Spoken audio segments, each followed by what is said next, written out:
Welcome to the final part of Alone Shakespeare, The Two Gentlemen of Verona. Last time, Valentine was banished into the woods and joined a group of outlaws. Meanwhile, Julia, disguised as a boy, was trying to remind Proteus why he loved her.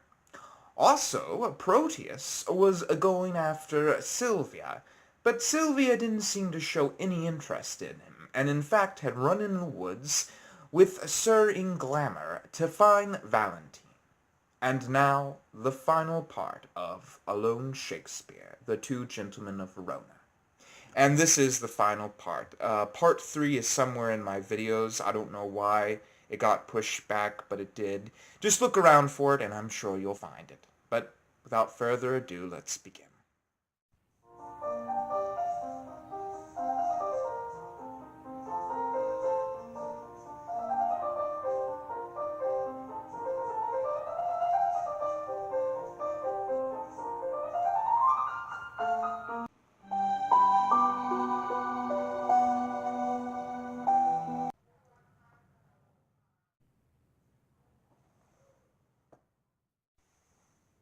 Sir Proteus, what say Sylvia to my suit? Oh, sir, I find her milder than she was, and yet she takes exception to your person. What, that my leg is too long? No, that it is too little. I'll wear a boot to make it somewhat rounder. But love will not be spared to what it loathes. What says she to my face? She says it is a fair one. Nay, then the wanton lies. My face is black. But pearls are fair, and the old saying is, black men are pearls in beauteous ladies' eyes. 'Tis true, such pearls that put out ladies' eyes, for I would rather wink than look at them. How likes she my discourse? Ill when you talk of war. But well when I discourse of love and peace. But better indeed when you hold your peace. What says she to my valour? Oh, sir, she makes no doubt of that. She needs not when she knows its cowardness. What says she to my lineage? That you are well derived. True, from a gentleman to a fool. Considers she my possessions? Oh, aye, and pities them. Wherefore? That such an ass should owe them. That they are out by lease. Here comes the Duke. How now, Sir Proteus? How now, Thurio? Which of you saw Sir Inglamour of late? Not I. Nor I. Saw you my daughter? Neither. Why, then she has fled unto that peasant Valentine, in the company of Sir Inglamour. 'Tis true, for Friar Lawrence saw them, as he wandered through the forest doing penance. He knew him well, and guessed it was she, but being masked he was not sure of it. She did intend to do confession at Patrick's cell, but there she was not. Therefore, this likelihood confirms her flight from hence. I pray you, stand not to discourse, but mount with me presently, to meet me at the rising foot of the mountain, at Manchois, where whither they the way. Dispatch, sweet gentlemen, and follow me. Why, this is to be a peevish girl, that flies her fortune when it follows her. I'll after, but more on revenge for Inglamour than for love of reckless Sylvia. And I will follow, more for Sylvia's love than hate for Sir Inglamour that goes with her. And I will follow, more to cross that love than hate for Sylvia that is gone for love.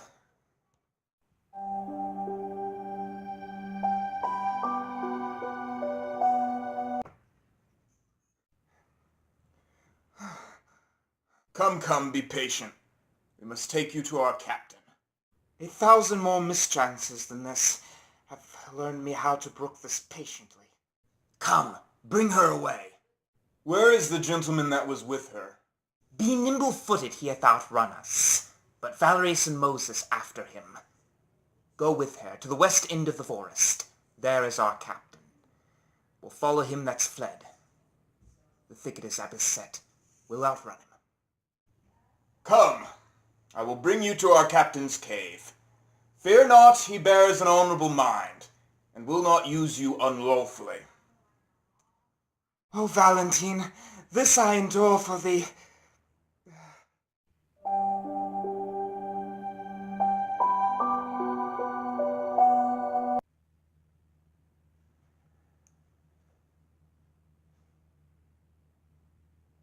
Our use doth breed a habit in a man.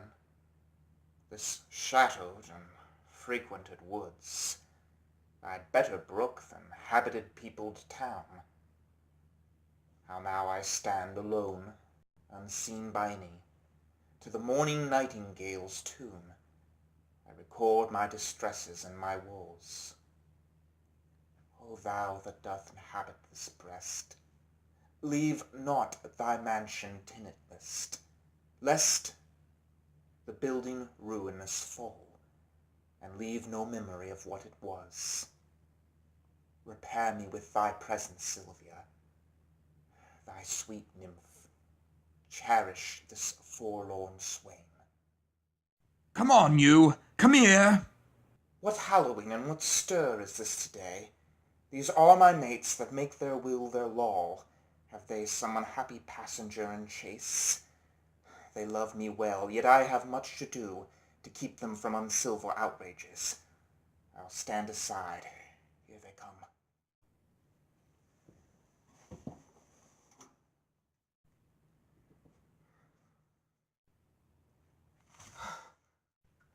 Madam, this service that I would give, though you respect your servant ought, to hazard my life and rescue you from him that would have forced your honour and your love.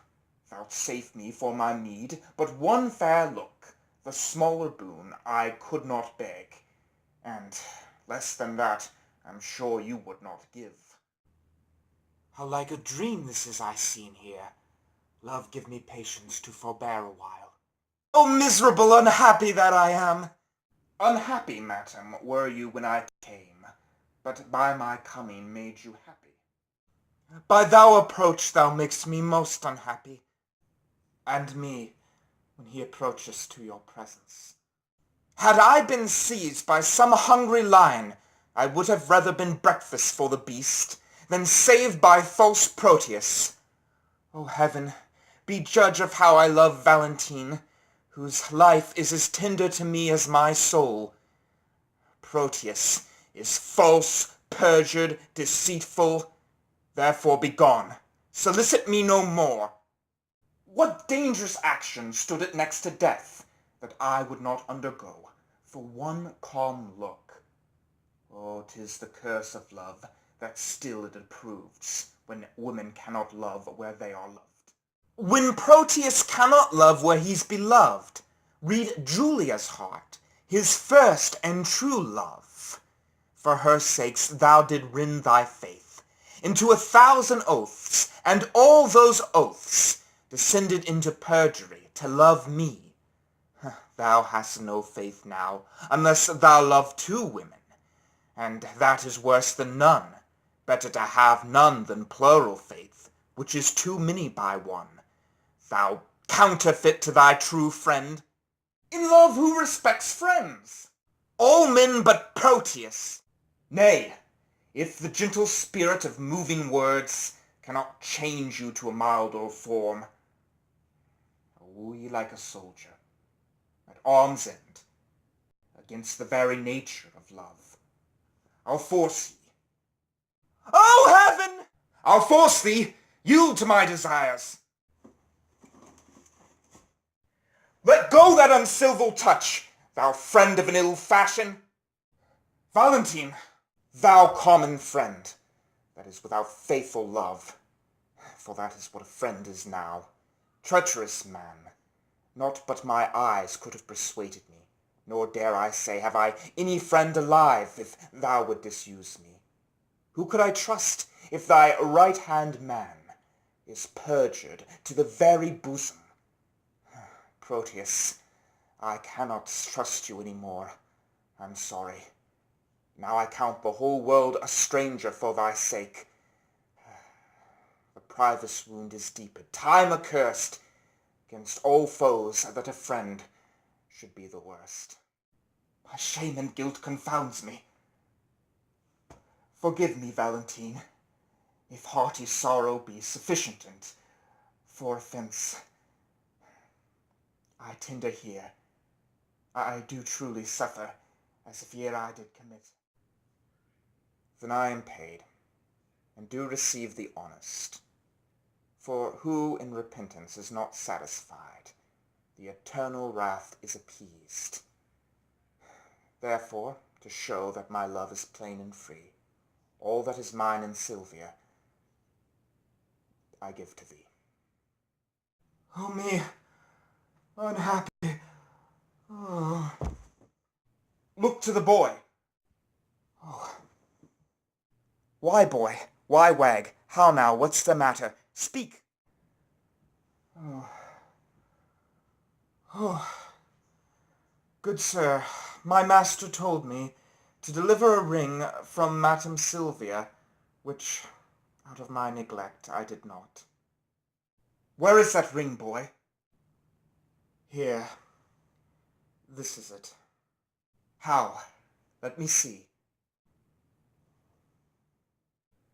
Why, this is the ring I gave to Julia. Oh! Cry me, sir, I mistook. This is the ring you gave to Madam Sylvia. But how camest thou this ring? At my depart I gave it to Julia. And Julia herself hath given it thee, and Julia herself hath brought it hither.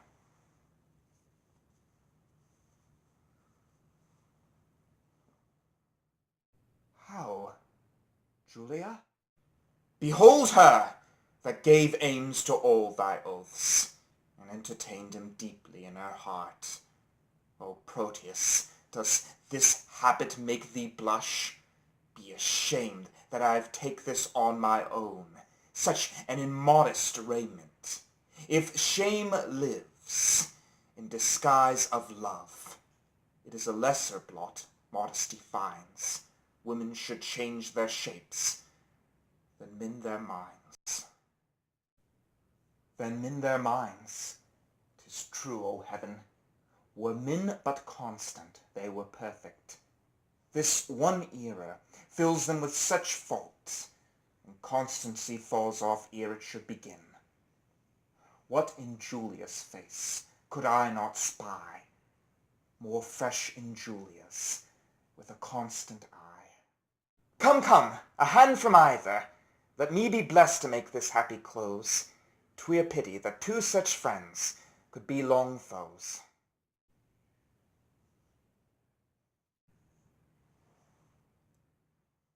Bear witness, heaven, I have my wish forever. And I mine. Come on, come on.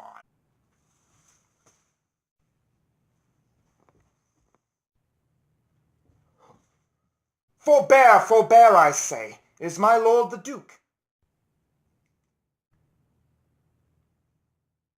Your grace is welcome to a man disgraced, banished Valentine. Sir Valentine? Yonder is Sylvia, and Sylvia is mine.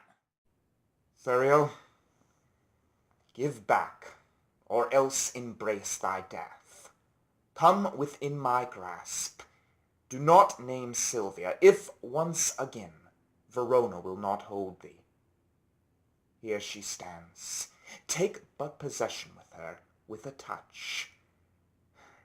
Breathe upon my love, I dare thee.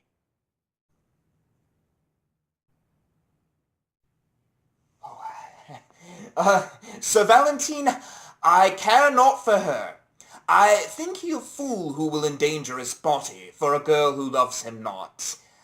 I care not for her, and therefore she is thine. The more degenerate and base art thou. To have made such means for her, and leave her on so slight a condition?